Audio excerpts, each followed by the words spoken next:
ما الذي يفرق بيننا وبينهم؟ منهج السلف، لأن السلف هم الذين فهموا الكتاب والسنة وساروا عليهما، فنحن نتبع السلف الصالح. إن الحمد لله نحمده ونستعينه ونستغفره ونعوذ بالله من شرور أنفسنا ومن سيئات أعمالنا، من يهده الله فلا مضل له ومن يضلله فلا هادي له، وأشهد أن لا إله إلا الله وحده لا شريك له إقرارا به وتوحيدا، وأشهد أن محمدا عبده ورسوله صلوات الله وسلامه عليه. يا أيها الذين آمنوا اتقوا الله حق تقاته ولا تموتن إلا وأنتم مسلمون. يا أيها الناس اتقوا ربكم الذي خلقكم من نفس واحدة وخلق منها زوجها وبث منهما رجالا كثيرا ونساء، واتقوا الله الذي تساءلون به والأرحام إن الله كان عليكم رقيبا. يا أيها الذين آمنوا اتقوا الله وقولوا قولا سديدا يصلح لكم أعمالكم ويغفر لكم ذنوبكم، ومن يطع الله ورسوله فقد فاز فوزا عظيما.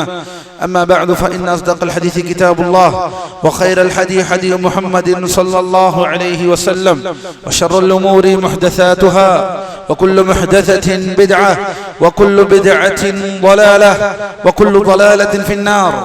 أما بعد، அல்ஹம்துலில்லாஹ், அல்லாஹ்வின் அடியார்களே, வலில்லாஹில் ஹம்த். கோடை காலம் நிறைவடைந்து பள்ளிக்கூடங்கள் மாணவர்களாக உலக கல்வியை பயிலுவதற்காக இந்த பள்ளிக்கூடங்கள் ஆரம்பமாகிவிட்டன. மிக முக்கியமான உபதேசங்களை பிள்ளைகள் பெறுவதற்கு முன்னால் பெற்றோர்கள் பெற வேண்டும். ஏனெனில் இஸ்லாமிய நாடுகளில் முஸ்லிம்கள் பெருவாரியாக வாழக்கூடிய பெரும் பெரும் இமாம்கள், பெரும் பெரும் மார்க்க அறிஞர்கள், மார்க்க மலைகள் வாழக்கூடிய நாடுகளில் பொதுவாக பள்ளி தொடக்க ஆண்டு வந்துவிட்டது என்றால், பள்ளியின் அந்த முதல் மாதம் வரப்போகிறது என்று வந்துவிட்டது என்றால், தொடர்ந்து குத்பாக்கள் பள்ளிவாசல்கள் முழுவதும் இதை பற்றின தலைப்பிலே இருக்கும். எதை பற்றின தலைப்பு? புதிய ஆண்டு, பள்ளிக்கூட புதிய ஆண்டு தொடங்க போகிறது. இதற்கான உபதேசங்கள் யாருக்கு? பெற்றோர்களுக்கு. இதற்கான உபதேசங்கள், இதற்கான அறிவுரைகள் என்று வருடா வருடம் எல்லா காலங்களிலும் இந்த தொடர் உபதேசங்கள் இருந்து கொண்டே இருக்கும். அந்த அளவிற்கு மார்க்கத்தோடு பின்னி பிணைந்த ஒரு விஷயம்தான் இந்த நம் பிள்ளைகளுடைய இந்த பள்ளி துவக்கம், இந்த காலங்கள். அல்லாஹ்வின் அடியார்களே, மறுபடியும் சொல்கிறோம், அல்லாஹ்வை அஞ்சிக் கொள்ளுங்கள். உங்கள் பிள்ளைகளின் வளர்ப்பில் அல்லாஹ்வை அஞ்சிக் கொள்ளுங்கள். அல்லாஹ் நமக்கு நேர்வழியை செலுத்துவானாக. எந்த அளவிற்கு இந்த துனியாவுடைய வாழ்க்கையில், என்னில் நாம் சில பெற்றோர்களை பார்ப்போம், எப்படி இருப்பார்கள் என்றால், அதிகமாக துவா செய்பவர்களாக, அந்த முதல் நாள் வெற்றி, ஏன் இன்னும் சொல்ல போனால் அந்த முதல் நாள் ஃபஜ்ர் தொழுகை, அந்த முதல் நாள் பள்ளிக்கூடத்திற்கு செல்ல வேண்டும், முதல் நாள் அதற்கு ஃபஜ்ர் தொழ வேண்டும், அல்லது வேற ஏதாவது தொழுகை தொழ வேண்டும். சரி, மற்ற தொழுகைகள், சரி, மற்ற மார்க்க விஷயங்கள். இங்க என்ன கவலை என்றால், அல்லாஹ்வின் அடியார்களே, பள்ளிக்கூடத்திற்கு போகக்கூடாது என்று மார்க்கம் சொல்லவில்லை. ஆனால் பள்ளிக்கூடத்திற்கு போகக்கூடிய நம் பிள்ளைகளை அனுப்பக்கூடிய நம் பெற்றோர்கள் அந்த மாணவனின் தீனுடைய விஷயத்தில், அந்த மாணவனின் மார்க்க விஷயத்தில் என்ன அக்கறை செலுத்துகிறார்கள் என்பது மட்டும்தான் எம் கேள்வி. பிள்ளைகளை பள்ளிக்கூடத்திற்கு அனுப்பவே கூடாது, அது ஹராம். ஹராம் என்றால் ஒரு சில நிலைகளில் அது ஹராமாகலாம். ஆனால் அடிப்படையில் ஒரு பிள்ளை உலக கல்வியை படிப்பது ஹராம் என்றால் இல்லை. ஆனால் இங்கு நம் கேள்வி என்னவென்றால், அந்த உலக கல்விக்கு அனுப்பக்கூடிய நாம் ஒரு கேள்வியை கேட்கிறோம். இவ்வளவு ஆர்வம், இவ்வளவு முக்கியத்துவம், இவ்வளவு அதாவது வீரியம், இது எல்லாம், இந்த வீரியம் எல்லாம் மார்க்க கல்வியில் நீங்கள் காட்டுகிறீர்களா உங்கள் பிள்ளைகளின்? இதுதான் ஒரே கேள்வி. அப்படி இல்லை என்றால் சரிப்படுத்திக் கொள்ளக்கூடிய காலம், நேரம் இதுதான். அல்லாஹ்வின் அடியார்களே, லுக்மான் அலைஹிஸ்ஸலாம் தன் மகனுக்கு சொன்ன அறிவுரை என்ன? யா புனை அக்மிஸ் ஸலாஹ், மகனே தொழுகையை நிலைநிறுத்து. ஒரு தந்தையின் உபதேசம், ஒரு தந்தையின் உபதேசம், மகனே தொழுகையை நிலைநிறுத்து. யா புனை, புனை என்றால் வளர்ந்த பெரியவன் அல்ல, சிறியவன், சிறுவன். யா புனை அக்மிஸ் ஸலாஹ், மகனே தொழுகையை நிலைநிறுத்து. வஅமுர் பில் மஅரூஃப், நன்மையை ஏவு. வன்ஹா அனில் முன்கர், தீமையை தடு. வஸ்பிர் அலா மா அஸாபக், உனக்கு ஏற்படும் முசீபத்தில் சபுராக, பொறுமையாக இரு. இந்த உபதேசம் எங்கே நம் பிள்ளைகளுக்கு? இந்த உபதேசம் காலையில் இந்த வரும் திங்கட்கிழமை நம் பிள்ளைகளுக்கு புது பேக் என்ன, புது நோட்புக் என்ன, புது பேனாக்கள் என்ன, ஸ்டேஷனரி கடைகள் எல்லாம் நிறைந்து காணப்படும். அல்ஹம்துலில்லாஹ், தவறு இல்லை. அல்லாஹ்வின் அடியார்களே, தவறு என்று சொல்லவில்லை. ஆனால் இங்கே பிரச்சனை என்னவென்றால், தீனில் எந்த விஷயத்தை நீங்கள் காட்டினீர்கள் நம் பிள்ளைகளுக்கு? மார்க்கத்தில் நம் பிள்ளைகளுக்கு எதை முன்னிறுத்துகிறீர்கள்? ஆனால் நபி வழியோ, அல்லாஹ்வின் தூதர் ஸல்லல்லாஹு அலைஹி வஸல்லம் வழிமுறையோ இப்படி அல்ல. ஐவேளை தொழுகை தொழாதவ பிள்ளை தொழுகை தொழ முடியாது, தொழ நினைத்தாலும் தொழ முடியாத ஒரு பள்ளிக்கூடத்தில் வேற போய் சேர்த்து விடுகிறீர்களே அல்லாஹ்வின் அடியார்களே. தொழ முடியாது என்ற நேரம், தொழக்கூடிய ஆசை இருக்கும், தொழ வேண்டும் என்ற அந்த வீரியம் இருக்கும் அந்த பிள்ளைக்கு. ஆனாலும் தொழ முடியாத ஒரு பள்ளிக்கூடத்தில் போய் சேர்ப்பதற்கு, ஏனெனில் அல்லாஹ்வின் தூதர் ஸல்லல்லாஹு அலைஹி வஸல்லம் அவர்கள் சொல்கிறார்கள், முரு அப்னாஅக்கும், உங்கள் பிள்ளைகளுக்கு நீங்கள் கட்டளையிடுங்கள் பிஸ்ஸலாத்தி அலா ஸப, 7 வயது வந்து விட்டால் உங்கள் பிள்ளைகளை தொழச் சொல்லி நீங்கள் கட்டளையிடுங்கள். வத்ரிபூஹும் அலா அஷ்ர், 10 வயது வந்து விட்டால் அவர்கள் தொழவில்லை என்றால் அவர்களை அடித்து தொழ வையுங்கள் என்று அல்லாஹ்வின் தூதர் ஸல்லல்லாஹு, இது கண்டிப்பு, இது மனித இயல்பு. இதை தவறு என்று சொல்வதற்கு யாருக்கும் தகுதி இல்லை. அல்லாஹ்வின் தூதர் ஸல்லல்லாஹு அலைஹி வஸல்லம் கண்டிப்பு இது. பிள்ளைகளை என்பதை அதட்டவும், பிள்ளைகள் என்பதை கண்டிக்கவும், அதுவும் மார்க்க விஷயத்தில் கண்டிப்பது உரிமை. அந்த பிள்ளைக்கு சேர்க்கக்கூடிய நீதி செய்கிறோமா? தொழ சொல்லி சொல்கிறோமா? 7 வயது வந்து விட்டால் பிள்ளைகளை தொழ சொல்ல வேண்டும். 7 வயது என்றால் என்ன? 7 வயது என்றால் என்ன? இரண்டாவது, செகண்ட் ஸ்டாண்டர்ட். 7 வயது என்றால் செகண்ட் ஸ்டாண்டர்ட். 10 வயதில் அடிக்க சொல்கிறார்கள் அல்லாஹ்வின் தூதர். 10 வயது என்றால் என்ன? 5வது, 5th ஸ்டாண்டர்ட். எதை நிறுத்துகிறோம்? எதை முன்னிலைப்படுத்துகிறோம்? சரி, மார்க்கத்தை உங்களுக்கு ஐவேளை தொழுகை, குறைந்தபட்சம் அந்த பிள்ளை ظுஹர் அஸ்ருடைய தொழுகை அந்த பள்ளிக்கூடத்தில் கழிப்புவது போல் இருக்கும். அந்த தொழுகையை நாங்கள் ஏற்படுத்தி தருகிறோம் என்ற பள்ளிக்கூடத்திலாவது நீங்கள் சேர்க்க வேண்டாமா? எல்லா வாய்ப்புகளும், நாம் என்ன முஸ்லிம்கள் பள்ளிக்கூடங்கள் இல்லாத இடத்தில் இருக்கிறோமா? அல்ஹம்துலில்லாஹ், ஏதோ நம்மை சுற்றி முஸ்லிம்கள் பள்ளிக்கூடம், அதற்காக தானே எல்லோரும் சேர்ந்து ஒன்றாக முஸ்லிம்களாக இங்கு ஒரே இடத்திலே வாழ்கிறோம். வலில்லாஹில் ஹம்த், அது எவ்வளவு பெரிய நிஅமா. அப்படி நம்மை, நம் பிள்ளைகளை மார்க்க அந்த கடமையை, அந்த தொழுகையான கடமையான அந்த தொழுகைக்காகத்தான் அல்லாஹ்வின் அடியார்களே இந்த பூமி நிலைநிறுத்தப்பட்டது. தொழுகைக்காகத்தான் இந்த பூமி நிலைநிறுத்தப்பட்டது. அந்த தொழுகையை வெளிநாடுகளில், முதலில் சவுதியிலே பள்ளிக்கூடங்கள் காலையில் 7 முதல் மதியம் 12:30 மணி, அவ்வளவுதான் பள்ளிக்கூடம். 7 மணிக்கு வரக்கூடிய மாணவன், ஃபஜ்ரை தொழுதுவிட்டு 1 மணி நேரத்தில் கிளம்பக்கூடிய மாணவன் பள்ளியில் கடைசி பாடம் முடித்தவுடனே 12:30 மணிக்கு துஹருடைய தொழுகையை ஜமாத்தோடு சேர்ந்து தொழுதுவிட்டு வீட்டிற்கு வந்து விடுவார்கள். சரி, அந்த நிலை இல்லை. காலையில் ஆரம்பித்து, விடிய காலை ஆரம்பித்து நடு இரவு வரை படிக்கக்கூடிய நம் பள்ளிக்கூடங்களில் நம்முடைய தொழுகை நிலைநிறுத்தக் கூடவா ஒரு பள்ளிக்கூடங்கள் இல்லை? அப்படிப்பட்ட பள்ளிக்கூடத்தில் கூட சேர்ப்பதற்கு நமக்கு துணிவு இல்லையா? அல்லாஹ்வின் அடியார்களை சிந்தித்து செயல்படுங்கள். இந்த தீனை நிலைநிறுத்துவதற்கு தான் இஸ்லாம். நம் மார்க்கத்தை நாமே அழித்துக் கொள்வதற்காக அல்ல. இப்போது நம் பிள்ளைகளுக்கு சொல்லித் தரவில்லை என்றால் எப்போது சொல்லித் தரப் போகிறோம்?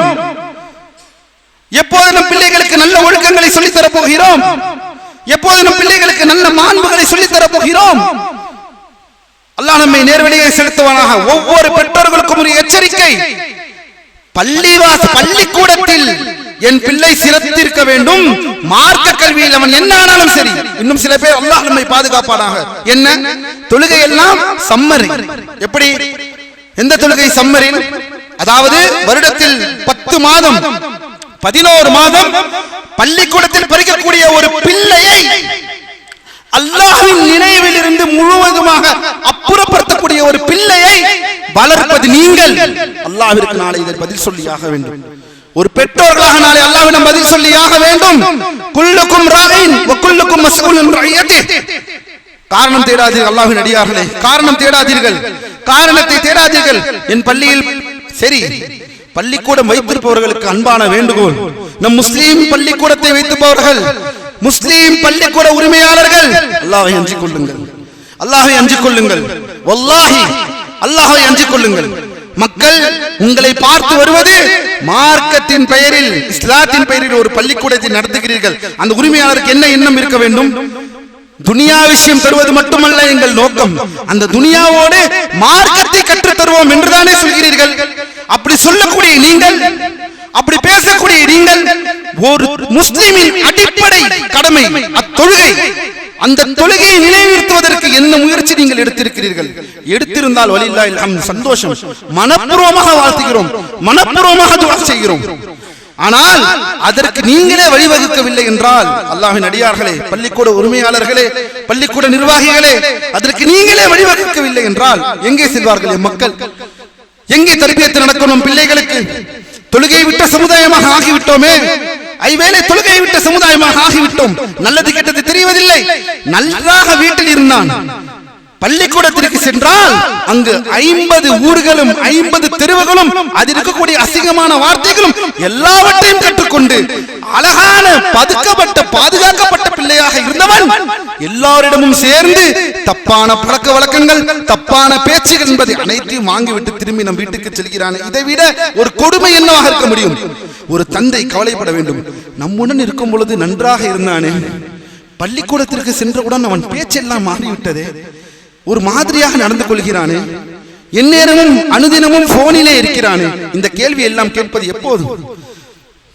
பெற்றோர்களே, தாய்மார்களே, பெண் பிள்ளைகளை கவனிப்பது உங்கள் மீது கடமை. பெண் பிள்ளைகளை கவனிப்பது உங்கள் மீது கடமை. அல்லாஹ் நம்மை பாதுகாக்க வேண்டும். இந்த மொபைல் போனை தயவு செய்து, பள்ளிக்கூடங்கள் ஆரம்பமாகிவிட்டது, இதோ பள்ளிக்கூடங்கள் ஆரம்பமாகிவிட்டது. புது புது நண்பர்கள், புது புது நண்பர்கள், புது புது தோழமைகள், புது புது விஷயங்கள் என்று பல விடயத்தில் கட்டுக்கடங்க முடியாதவர்களாக இருந்து கொண்டிருப்பார்கள் நம் பிள்ளைகள். பெண் பிள்ளைகளை பாதுகாப்பது நம் மீது கடமை. அவர்கள் என்ன செய்கிறார்கள், என்ன பண்ணுகிறார்கள்? அல்லாஹ்வின் அடியார்களே, மார்க்கத்தை மறந்தால்தான் தவறான விஷயங்கள் எல்லாம் வரும். பேச விடாதீர்கள். பெண்களே, தாய்மார்களே, சத்தியத்தை தவிர உங்கள் பெண் பிள்ளைகளை உங்களிடமே திரும்பி பேசுவதற்கு விடாதீர்கள். மார்க்கம் என்றால் இப்படித்தான். இது உனக்கு நல்லது, உனக்கு இது நீதி, உனக்கு இது அநியாயம் இல்லை. உன்னை சாலிகான ஒரு கணவனிடம் உன்னை கொண்டு போய் சேர்க்கும் வரை என் மீது கடமை உன்னை பாதுகாப்பது. இந்த நிலை இருக்க வேண்டும். இந்த நிலையை யார் எந்த வீட்டில் செய்கிறார்களோ அந்த வீடு நியமத்தான வீடு, அந்த வீடு இஸ்லாமிய அடிப்படையில் வளர்க்கெடுக்கப்பட்ட வீடு. அப்படிப்பட்ட வீடாக நம் வீட்டை மாற்றுவோமாக. அல்லாஹ் நம்மை பாதுகாப்பானாக. அல்லாஹ்வின் அடியார்களே, கலாச்சார சீரழிவு நம்மை நோக்கி வந்து கொண்டிருக்கிறது, நம்மை சுற்றி இருக்கிறது, நம்மை சுற்றி இருக்கிறது. அல்லாஹ் நம்மை நேர்வழியில் செலுத்துவானாக. அல்லாஹ் நம்மை பாதுகாப்பானாக. வக்கூலு கௌலி ஹாதா வஸ்தக்ஃபிருல்லாஹ் லி வ லக்கும் வ லிஜமீஇல் முஸ்லிமீன மின் குல்லி தன்ப் ஃபஸ்தக்ஃபிரூஹு இன்னஹு ஹுவல் கஃபூருர் ரஹீம்.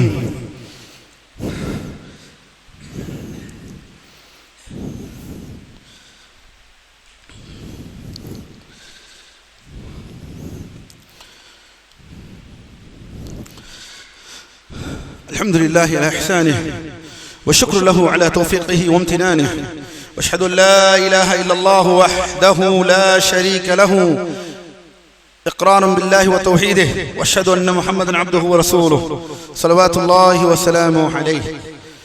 அல்லாஹ்வின் அடியார்களே, மனம் வலிக்கின்றது, உண்மையிலேயே மனம் வலிக்கின்றது. 2 நாட்களுக்கு முன்னால் நம்முடைய வஹா பெட்ரோல் பங்கை நோக்கி நகர்கிறேன். பெண் பிள்ளைகள், பள்ளிக்கூடத்திற்கு போகக்கூடிய பெண் பிள்ளைகள், நம்முடைய புர்காவை அணிந்திருக்கக்கூடிய நம் பெண் பிள்ளைகள், வண்டி வருவது கூட தெரியவில்லை. 3 பேரும் தொடர்ந்து அதே இடத்தில் நின்று கொண்டு கையிலே பெரிய பெரிய போன்களை வைத்துக் கொண்டு பார்த்தபடி தொடர்ந்து நிற்கிறார்கள் நின்று கொண்டே இருக்கிறார்கள். இந்த அவலத்தை ஏற்படுத்தியது யார்? இந்த மோசமான நிலையை ஏற்படுத்தியது யார்? எல்லாம் நடந்து முடிந்ததற்கு பிறகு, எது நடக்கக்கூடாதோ நடந்து முடிந்ததற்கு பிறகு நீங்கள் நம்மிடம் வந்து அழுவதில் என்ன நியாயம் இருக்க முடியும்? இதைதானே மார்க்கம் வரும் முன் நம்மை காக்க சொல்கிறது. இதைதானே மார்க்கம் நம்மை வருவதற்கு முன்னால் இதை காத்துக் கொள்ளுங்கள் என்று சொன்னது. நம் பெண் பிள்ளையை சாலிஹான ஒரு கணவரிடம், உங்களிடம் ஒரு கேள்வி கேட்கிறேன், இந்த கேள்விக்கு பதில் சொல்லுங்கள். உங்களுக்கு திருமணமாக போகிறது, நீங்கள் எப்படிப்பட்ட பெண், எப்படிப்பட்ட மனைவியை விரும்புவீர்கள்? அப்படித்தானே அல்ஹம்துலில்லாஹ் நாம் எல்லாம் திருமணம் செய்து இருக்கிறோம். அப்படிப்பட்ட கலாச்சார சீரழிவு பின்னால் வந்து கொண்டிருக்கிறது. நாம் எப்படிப்பட்ட ஒரு பிள்ளையாக இன்னொரு அப்பாவிக்கோ இன்னொரு கணவனுக்கு நாம் கொடுக்க போகிறோம் நம் பிள்ளையை? அல்லாஹ்வை அஞ்சிக் கொள்ள வேண்டாமா? அல்லாஹ்வுடைய கட்டுப்படுத்த தெரியவில்லை என்றால் அவன் என்ன கணவன்? கட்டுப்படுத்த தெரியவில்லை என்றால் அவன் என்ன தந்தை? அந்த கட்டுப்பாடு ஒரு வீட்டில் ஒரு கணவனின் கட்டுப்பாட்டை மீறி அந்த வீட்டில் நடந்திருக்கிறது என்றால் அது அசிங்கம், அது ஆண்மை அல்ல. அது அல்லாஹ்வின் தூதர் ஸல்லல்லாஹு அலைஹி வஸல்லம் வழிமுறைக்கு அப்பாற்பட்டது. இதை எப்போது உணர போகிறோம்? அசிங்கம், வல்லாஹி அசிங்கம், வல்லாஹி அல்லாஹ்வின் மீது ஆணையிட்டு சொல்கிறேன். ஒரு கணவனின் கையில் மார்க்க ரீதியாக ஒரு கணவனின் கட்டுப்பாட்டை மீறி அந்த மனைவியோ அந்த பிள்ளைகள் அந்த வீட்டில் இருந்தால், மார்க்க போதனைகள் செயல்படுத்த முடியவில்லை என்றால் அது அசிங்கம். அல்லாஹ் நம்மை பாதுகாப்பானாக. அல்லாஹ் நமக்கு அப்படிப்பட்ட அர்-ரிஜால் கவ்வாமூன அலன் நிஸா, அல்லாஹ் தன் திருமறையில் சொல்கிறான், அர்-ரிஜால் கவ்வாமூன அலன் நிஸா, பெண்களை ஆண்கள் நிர்வகிக்கக்கூடியவர்களாக இருக்கிறார்கள், அதிகாரம் செலுத்துபவர்களாக இருக்கிறார்கள். எதற்கு அதிகாரம் செலுத்துபவர்களாக இருக்கிறார்கள்? உங்களை கொடுமை செய்யவா? உங்களை கொடுமை செய்யவா? உங்களை அடித்து துன்புறுத்தவா? எதற்கு? எதற்கும் இல்லை. உங்களை பாதுகாக்க, உங்களை நல்ல முறையில் பாதுகாக்க, உங்களை நல்ல முறையில் வளர்த்தெடுக்க, உங்களுக்கு முழுமையான பாதுகாப்பையும் நீதத்தையும் ஏற்படுத்துவதற்கு யாராவது ஒருவர் அங்கு தலை நின்று நிற்க வேண்டும், தலைமை பண்பை எடுக்க வேண்டும். இதைத்தான் அல்லாஹ்வின் தூதர் சொன்னார்கள், குல்லுக்கும் ராயின் வ குல்லுக்கும் மஸ்ஊலுன் அன் ரஅய்யத்திஹி, நீங்கள் எல்லோரும் நாளை கேள்வி கேட்கப்படுவீர்கள், கேள்விக்குள்ளாக்கப்படுவீர்கள். உங்களுடைய குடும்பத்தார்களுக்கு நாளை கேள்வி கேட்கப்படுவீர்கள். அல்லாஹ் நம்மை பாதுகாப்பான. அல்லாஹ்வின் அடியார்களே, தயவு செய்து இந்த புது வருடம், இந்த பள்ளியுடைய இந்த புதிய ஆண்டு இதோ ஆரம்பமாகிறது. நம் பிள்ளைகளுக்கு உபதேசம் செய்யுங்கள். 7 வயது பிள்ளைகள் 2வது 3வது 5வது தொழ வேண்டும். அல்லாஹ்வின் அடியார்களே, ஐவேளை தொழுகை கடமை. அந்த தொழுகை அவர்கள் மீது கொஞ்சம் கொஞ்சமாக அவர்கள் மீது செயல்படுத்த வேண்டும். எப்போது கடமையாகும் அந்த தொழுகை? அவர்கள் பருவத்தை அடைந்து விட்டார்கள் என்றால், உலமாக்கள் வயதை சொல்கிறார்கள். சரி, 13, 14 தானே பருவம், 13 வயது 14 வயது, அதாவது 8வது 9வதில் தானே தொழுகை கடமை. அதுவரை நான் தொழுகையை நான் சொல்லவே மாட்டேன் என்றால் அது என்ன நியாயம்? அது என்ன நியாயம்? எப்படி தொழுவான்? 13 வருடம் எதையுமே சொல்லித் தராமல் 13வது ஆண்டு 14வது ஆண்டு வயதுக்கு வந்த அந்த நேரையில் நம்முடைய ஆண் பிள்ளையோ பெண் பிள்ளையும் தொழுவு என்று சொன்னால் தொழுது விடுவானா? மார்க்க எந்த அடிப்படையும் இல்லை, மார்க்கத்தின் எந்த தர்பியாவும் இல்லை, எப்படி திடீரென்று புகுத்துவீர்கள்? அதனால்தான் அல்லாஹ்வின் தூதர் ஸல்லல்லாஹு அலைஹி வஸல்லம் அவர்கள் சொன்னார்கள், முரு அப்னாஅக்கும் அலா ஸப், 7இல் நீங்கள் தொழச் சொல்லுங்கள், கட்டளையிடுங்கள், 10இல் அடித்து தொழ வையுங்கள். அல்லாஹ் நம்மை பாதுகாப்பானாக. இந்த இன்ஸ்டாகிராமில் இருந்து நம் பெண் பிள்ளைகளை அல்லாஹ் பாதுகாப்பானாக, நம் ஆண் பிள்ளைகளை அல்லாஹ் பாதுகாப்பானாக. இதை கட்டுப்படுத்த தெரியவில்லை என்றால் நம் அனைவரையும் பார்த்து தான் பேசுகிறேன். யாருக்கெல்லாம் ஆண் பிள்ளைகள் பெண் பிள்ளைகள் தன் கட்டுப்பாட்டை மீறி எந்நேரமும் போன், எந்நேரமும் மொபைல், எந்நேரமும் ஃப்ரெண்ட்ஸ், எந்நேரமும் இன்ஸ்டாகிராம், எந்நேரமும் ஃபேஸ்புக் என்று இருக்கிறார்களோ, அல்லாஹ்வின் அடியார்களே, ஷைத்தான் புந்த இடம்தான் அது. இதை கட்டுப்படுத்த தெரியவில்லை என்றால் நாம் என்னவென்று சொல்வது? எப்படி வளர்த்தெடுப்பது என்றால், சோறையும் படுக்கக்கூடிய இடையும் கொடுத்து விட்டால் வளர்த்து விட்டோம். இதற்கு பேர் அல்ல வளர்ப்பு. வளர்ப்பு என்பது மார்க்க ரீதியாக மார்க்கத்தை இழக்காமல், தொழுகையை விடாமல், தௌஹீதை பேணி தொழுகையை விடாமல் சத்தியத்திலே வளர்த்தெடுப்பதுதான் ஒரு பிள்ளை. பெண் பிள்ளை அதே போல வளர்த்தெடுத்து கணவன் கையில் கொடுக்கும் வரை பாதுகாக்கப்பட்ட முத்துக்களாக அவர்களை மூடி மூடி பொத்தி பொத்தி அழகான முறையில் வளர்த்து கொடுப்பது அடுத்தவனுடைய வீட்டில். இதை செய்ய துணிவு இருக்க வேண்டும். இதை செய்ய துணிவு வேண்டும் என்றால் ஈமான் வேண்டும், அல்லாஹ்வின் மீது பயம் வேண்டும், கல்வி அமர்வில் அமர வேண்டும், கல்வியில் அமர வேண்டும், நம் பிள்ளைகளை அதற்பால் கொண்டு வர வேண்டும். இல்லை என்றால் அல்லாஹ்வின் அடியார்களே, நம் பிள்ளைகளை நாமே இழக்கிறோம். அல்லாஹ் நம்மை நேர்வழியை செலுத்துவானாக, அல்லாஹ் நம்மை பாதுகாப்பானாக. அல்லாஹ் நம் முஸ்லிம்களை, நம் பிள்ளைகளை, நம் பள்ளிக்கூட பிள்ளைகளை மார்க்கத்தின் பால் செயல்படுத்தக்கூடிய பிள்ளைகளாக அல்லாஹ் நம் அனைவரையும் ஆக்கி அருள் புரிவானாக. இன்னல்லாஹு வ மலாயிகத்தஹு யுஸல்லூன அலன் நபி யா அய்யுஹல்லதீன ஆமனூ ஸல்லு அலைஹி வ ஸல்லிமு தஸ்லீமா. இபாதல்லாஹ், இன்னல்லாஹ யஅமுருக்கும் பில் அத்லி வல் இஹ்சானி வ ஈதாஇ தில் குர்பா வ யன்ஹா அனில் ஃபஹ்ஷாஇ வல் முன்கரி வல் பகி யஇதுக்கும் லஅல்லக்கும் தذكرون ஃபذ்குருல்லாஹ யذ்குருக்கும் வஷ்குரூஹு அலா நிஅமிஹி யஸிதுக்கும் வ லذிக்ருல்லாஹி அக்பர் வல்லாஹு يعلم ما تصنعون. بيننا وبينكم السلف، بيننا وبينكم الكتب. كان أحمد يقول البدع بيننا وبينكم الجنائز.